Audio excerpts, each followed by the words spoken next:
시청자 여러분 안녕하십니까? 2월 1일 수요일 KBTV 브레이킹 뉴스입니다. 유력한 대권 후보로 점쳐졌던 반기문 전 유엔 사무총장이 오늘 대선 불출마를 전격 선언했습니다. 반 전 총장은 이날 긴급 기자회견을 갖고 자신이 주도의 정치 교체를 이루고 국가 통합을 이루려던 순수한 뜻을 접겠다고 밝혔습니다. 하지만 그는 향후 이루고자 하는 꿈은 포기하지 않았다며 앞으로 대한민국의 미래를 위해 어떤 방법이든지 헌신하겠다고 덧붙였습니다. 반 전 총장의 불출마 선언은 그의 지지율 1, 2위를 다투는 상황에서 나온 터라 현 대선 전국에 큰 파장을 불러올 것으로 보입니다.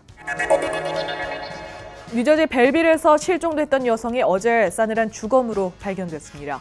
경찰은 실종됐던 41세 여성이 어제 오전 뉴욕에 주차된 그녀의 차 트렁크에서 숨진 채 발견됐다고 전했습니다.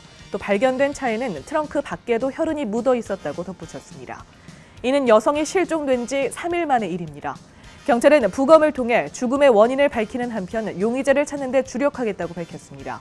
다만 피해 여성이 실종 직전인 지난 금요일 남자친구에 대해 접근 금지 명령을 신청하겠다고 말했다는 증언이 나와 이에 초점을 두고 수사가 진행될 것으로 보입니다. 뉴저지 턴파이크에서 트랙터 트레일러가 전복돼 한 명이 사망했습니다. 어제 오후 7시경 린덴 인근의 뉴저지 턴파이크 13번 출구 부근에서 트럭이 뒤집혔습니다. 사고 이후 트럭에 불이 붙으면서 운전자는 목숨을 잃었습니다. 사망한 운전자의 신원은 공개되지 않았습니다. 한편 이 일로 뉴저지 턴파이크 북쪽 방면 2레인 차선이 폐쇄됐다가 오늘 아침 통행이 재개됐습니다.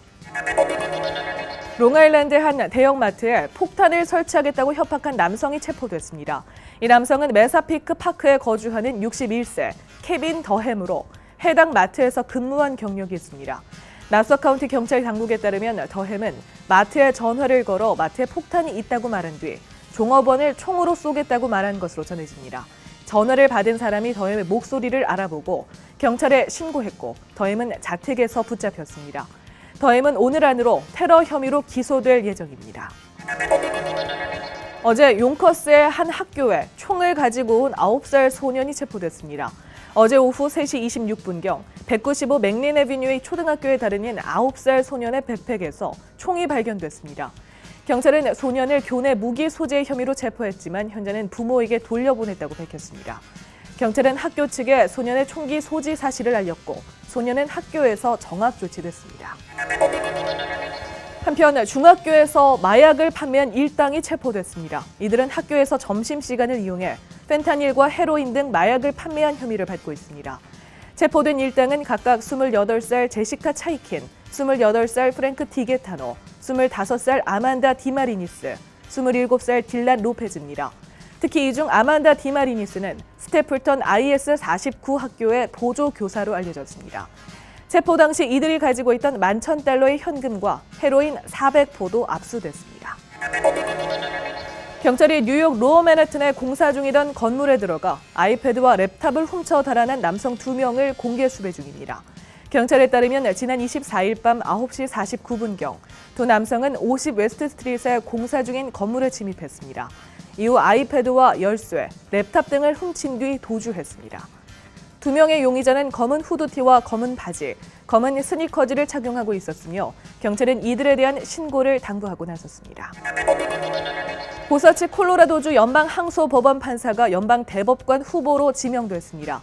도널드 트럼프 대통령은 31일 고서치 판사를 종신직인 연방 대법관에 공식 지명한다고 밝혔습니다. 고서치 판사는 헌법 원전주의를 강조하는 보수 성향으로 알려져 있습니다. 그가 원만히 상원 인준을 받게 되면 지난해 2월 스켈리아 대법관의 사망 이후 1년 이상 8명으로 운영됐던 연방 대법원은 정상화 궤도에 오르게 됩니다. 다만 고서치 판사는 보수 성향으로 평가받고 있어 그동안 진보 4명, 보수 4명으로 팽팽하게 맞서왔던 연방 대법원의 균형이 보수 우위 구도로 회귀하게 됩니다.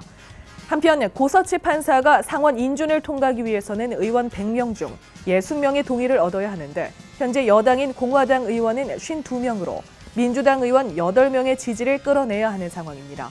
대법관 지명을 놓고 공화 민주당 간의 충돌이 예상됩니다. 한편 트럼프 대통령의 행정명령들이 줄 소송을 낳고 있는 상황이어서 그 어느 때보다 대법원 심판대가 중요하다는 분석이 나오고 있습니다. 이런 가운데 고서치 연방항소법원 판사가 연방대법원 판사로 지명되면서 뉴욕시에서는 어제 이를 반대하는 시위가 5번 애비뉴 트럼프 타워 앞에서 열렸습니다. 이 과정에서 11명이 체포됐습니다. 이들은 트럼프 대통령이 미국을 다시 위대하게 만들기는커녕 미국을 다시 증오하게 만들고 있다며 연방대법원 임명 취소를 외쳤습니다.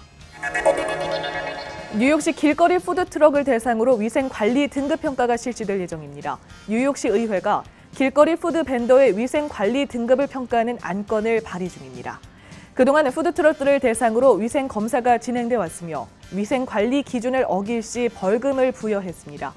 이번에 발의 중인 안건은 위생검사를 통해 푸드트럭의 위생관리 등급을 매기는 겁니다. 2010년 이후로 뉴욕시 모든 레스토랑들은 이미 ABC 등의 위생관리 등급이 매겨져 왔습니다. 뉴욕시는 이 등급 평가를 길거리 음식에도 적용한다는 방침입니다. 2월 1일 수요일 KBTV 브레이킹 뉴스 마칩니다.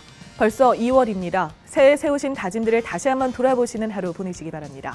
시청해주신 여러분 고맙습니다.